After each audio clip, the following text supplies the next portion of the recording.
आइए आज बनाते हैं कुक विद किरण के साथ लखनऊ का फेमस वेज कबाब पराठा।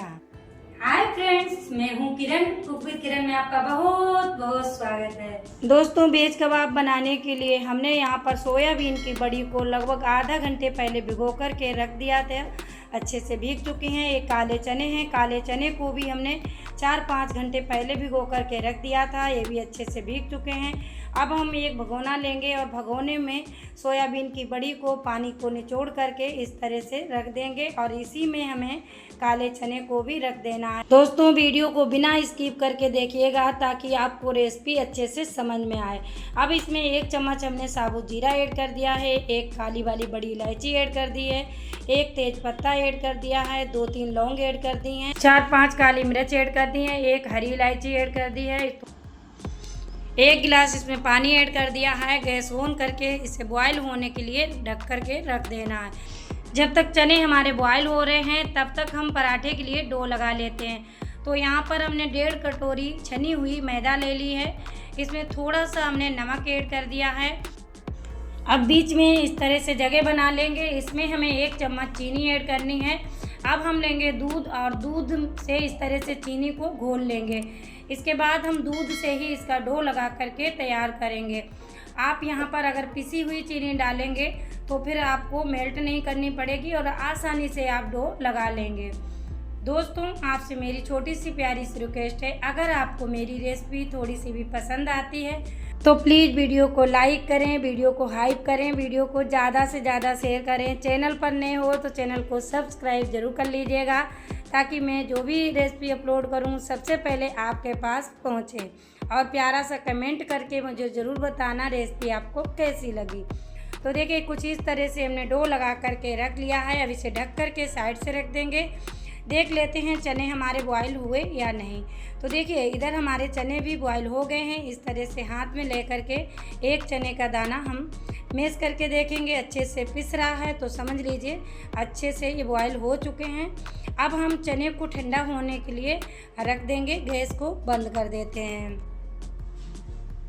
अब चने और सोयाबीन की बड़ी ठंडी हो चुकी हैं तो अब हम क्या करेंगे, एक मिक्सी जार लेंगे और इसमें हमें चने और सोयाबीन की बड़ी ऐड कर देनी है। अब इसमें हमने 2 हरी मिर्च ली हैं, इनके टुकड़े करके इसमें ऐड कर दिया है और 10-12 कलियां लहसुन की इसमें ऐड कर देंगे। थोड़ा सा कटा हुआ प्याज ऐड कर देंगे। अब ढक्कन लगा करके इसे दरदरा पीस के हमें तैयार करना है। देखिए, ये पीस चुका है। कुछ इस तरह का आपको पीस कर तैयार करना है। ज़्यादा महीन इसे नहीं पीसा है और हल्का सा ये दरदरा है, बस इसी तरह से पीसिएगा। अब हम इसे दूसरे बर्तन में निकाल लेंगे। अब इसमें कुछ मसाले ऐड करेंगे। 1 चम्मच लाल मिर्च पाउडर ऐड कर देंगे, 1 चम्मच धनिया पाउडर, थोड़ा सा सादा नमक ऐड कर देंगे, थोड़ा सा काला नमक ऐड करेंगे, थोड़ी सी हल्दी पाउडर ऐड कर देंगे, 1 चम्मच चाट मसाला ऐड कर देंगे। अब बारीक कटा हुआ प्याज ऐड कर देंगे, छोटे छोटे कटे हुए टमाटर इसमें ऐड कर देंगे, 2-3 बारीक कटी हुई हरी मिर्च ऐड करेंगे और इस तरह से अच्छे से मिक्स कर लेंगे। अब हम इस तरह से थोड़ा सा इसका पोर्शन लेंगे और एक टिक्की जैसा बना करके कबाब तैयार करेंगे। आप गोल भी इसे बना सकते हैं, लंबाई में भी बना सकते हैं, जैसा आपका मन करे वैसे आप बना लीजिए। लेकिन हमारे यहाँ जो कबाब पराठा मिलते हैं उसमें इसी तरह की टिक्कियाँ बनी हुई रखी होती हैं। तो टिक्कियाँ हमारी तैयार हो चुकी हैं। अब हम गैस को ऑन करेंगे, एक पैन चढ़ाएंगे और पैन में थोड़ा सा ऑयल ऐड करेंगे। अब सारी टिक्कियाँ हम इसी में रख देंगे। अब इनको हमें इस तरह से सेक लेना है, चम्मच से पलटते पलटते हुए इस तरह से चम्मच से पलट देंगे और थोड़े से ऑयल में ही हमारे बहुत ही क्रिस्पी कबाब बन कर के तैयार हो जाएंगे। तो देखिए, ये कुछ इस तरह के सीख चुके हैं, मतलब ये सीख चुके हैं, बहुत ही क्रिस्पी हो गए हैं। तो कबाब हमारे तैयार हैं। अब उनको निकाल के साइड से रख देंगे। इधर हमारा मैदा भी अच्छे से सेट हो चुका है। तो अब हम गैस ऑन करेंगे सबसे पहले और गैस पर एक लोहे की कढ़ाई उल्टी करके गर्म होने के लिए रख देंगे। जब तक हमारी कढ़ाई गर्म हो रही है तब तक हम इस तरह से मैदे की लोइयाँ बना लेंगे। एक साथ में ही हमने 5 से 6 लोइयाँ बना करके रख ली हैं, कुछ इस तरह से। अब हम इसमें सूखा मैदा लगा करके बेल के तैयार करेंगे। देखिए लोई कुछ इतनी बड़ी आपको रखनी है, इससे ज़्यादा बड़ी ना रखें, क्योंकि बड़ी रखेंगी तो आपका पराठा मोटा हो जाएगा। और छोटी भी नहीं रखनी है, क्योंकि छोटा हमें पराठा नहीं बनाना है। एक कबाब पराठा जो बनाया जाता है थोड़ा सा बड़ा ही रखा जाता है, तो हमने इसे तवे से भी बड़ा बनाया है, इसीलिए हम कढ़ाई पर सेकेंगे। और जहाँ पर भी कबाब पराठे मिलते हैं वहाँ कढ़ाई पर ही इसी तरह से सेके जाते हैं। तो देखिए इस तरह से लंबाई में थोड़ा सा हमें बेलना है, देखिए, और बहुत ही पतला बेल करके आपको तैयार करना है। देखिए हमारे हाथ की अंगुलियां भी दिख रही हैं, इतना पतला ये बेल के तैयार किया है। और इतना बड़ा ये बिला है कि हमने थाली पर इसको डाल लिया। आप तुरंत ही कढ़ाई पर डालिएगा, हम आपको बेल के दिखा रहे हैं इसलिए हमने इसे थाली पर डाल दिया है। दूसरा भी हम उसी तरह से बेलेंगे, थोड़ा सा बड़ा ही रखेंगे और पतला बहुत बेलेंगे। इधर हमारी कढ़ाई भी गर्म हो चुकी है, तो कढ़ाई पर हम इस तरह से कपड़े से ऑयल लगाएंगे। 4-5 बार कपड़े को हमने अलट पलट करके मोटा सा बना लिया है। इस कपड़े से ही हम पराठे को सेक के तैयार करेंगे। तो अब हमने इसे पराठे को थोड़ा सा और बड़ा कर लिया है। इस तरह से पराठे को उठाएंगे। देखिए बहुत ही आसानी से उठाना है, क्योंकि ये बड़ा होता है तो उठाने में इसे प्रॉब्लम होती है।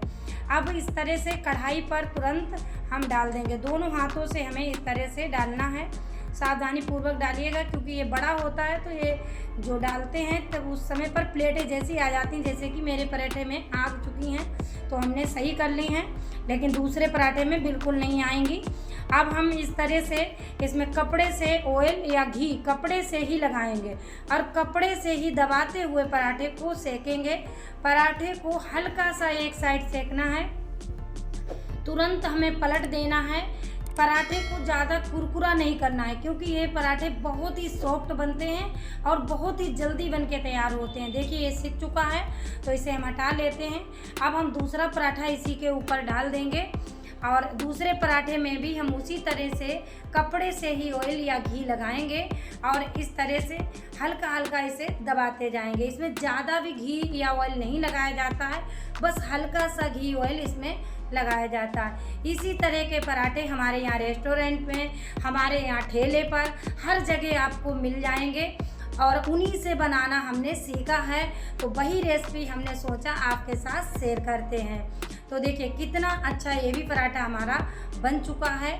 और ये कढ़ाई जो हमारी है ये हमने पराठा बनाने के लिए ही कर ली है, इसीलिए ये काली काली है, क्योंकि जब कभी हम बच्चों के लिए इस तरह के पराठे बनाते रहते हैं। तो देखिए ये भी सीख गया है, तो इसे भी हटा लेते हैं। अब हमने तीसरा भी इसी तरह से डाल दिया है और इसको भी हम इसी तरह से सेक लेंगे। इन पराठों को सेकने में टाइम बिल्कुल नहीं लगता है, बस जो भी टाइम लगता है आपको बेलने में। तो बेलने वाला अगर कोई दूसरा है तो आप बहुत ही आसानी से जल्दी से पराठे बना के तैयार कर सकते हैं। तो देखिए सारे पराठे हमारे सीख चुके हैं, लगभग 6 पराठे हमने सेक लिए हैं। तब हम आपको दिखा रहे हैं, वैसे इन पराठों को गरम गरम ही सर्व किया जाता है। तो देखिए ये सीख चुके हैं, कितने सॉफ्ट ये पराठे बनके तैयार हुए हैं। अब हम इसके ऊपर खट्टी वाली चटनी लगाएंगे, जो कि हम चटनी की रेसिपी आपके साथ पहले अपलोड कर चुके हैं, वही चटनी है, तो उसी को हमने इस तरह से लगा दिया है। अब इसके ऊपर जो हमने कबाब बना के रखे हैं उन्हें रख देंगे और इस तरह से प्याज के लच्छे रख दिए जाते हैं। बिल्कुल हम रेस्टोरेंट की तरह ही आपको दिखा रहे हैं। अब इसके ऊपर हल्का सा मिर्च का पाउडर छिड़क देंगे और इस तरह से रोल बना लेंगे। ये लीजिए हमारा कबाब पराठा बनकर के तैयार हो चुका है। बिल्कुल रेस्टोरेंट स्टाइल हमने बना के तैयार किया है। हमारे यहाँ तो भाई इसी तरह के कबाब पराठा बनते हैं। आपके यहाँ कैसे बनाए जाते हैं आप मुझे कमेंट बॉक्स में लिख कर के ज़रूर बताना। अब हम इस तरह से कटिंग कर देंगे। देखिए इस तरह से 2 पीस में सर्व किए जाते हैं, कट करके इस तरह से सर्व किए जाते हैं। तो देखिए ये हमारे कितनी जल्दी कबाब पराठे बनकर के तैयार हो चुके हैं। बनाना बहुत ही आसान है। देखिए बिल्कुल रेस्टोरेंट जैसे हमारे कबाब पराठा बनकर के तैयार हो चुके हैं। तो अभी इस समय छुट्टियां भी चल रही हैं और बच्चे हर दिन अलग अलग डिश के लिए फरमाइश करते हैं। तो कभी कभी बच्चों को इस तरह से वेज कबाब पराठे बना कर के आप खिलाएं, बच्चे खुश हो जाएंगे। और रेस्टोरेंट जैसी फीलिंग आएगी। उम्मीद है ये मेरे स्टाइल के कबाब पराठे आपको ज़रूर पसंद आए होंगे। पसंद आए हैं तो प्लीज़ वीडियो को लाइक कर दीजिए। वीडियो को अभी तक शेयर नहीं किया है तो शेयर कर दीजिए। चैनल पर नए हो तो चैनल को जल्दी से सब्सक्राइब कर लीजिए। मिलती हूँ अगली रेसिपी में, तब तक के लिए नमस्कार, जय हिंद, जय भारत, बाय बाय।